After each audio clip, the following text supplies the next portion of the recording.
در موقع ولیعهدی من این مملکت شاید 8 الی 9 میلیون جمعیت بیشتر نداشت.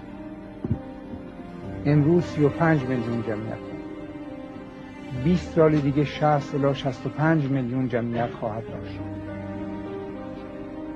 امروز که می آمدم در این خیابان ها به قدری ما بچه دیدیم که این 10 سال دیگه وارد بازار کار میشه. این کار میخواد، این شغل میخواد، این نون میخواد. برای کار و شغلش ما نیروی محرکه برق میخواد. برق باید تولید کرد.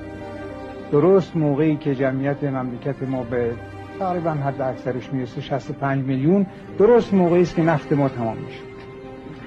از حالا تا اون موقع ما باید تمام نیروی جایگزین نفت بسازیم در این مملکت. جواب 65 میلیون دهان و شکم را چه شکلی باید داد؟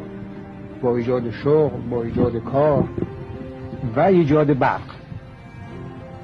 پس از یک طرفی گفتم ما به شعائر دینیمون اهمیت میگذاریم، از طرفی باید مردمی زنده بمانن که صاحب دین باشن. برای اینکه زنده بمانن برق براشون درست میکنیم و برق اتمیک براشون درست میکنیم.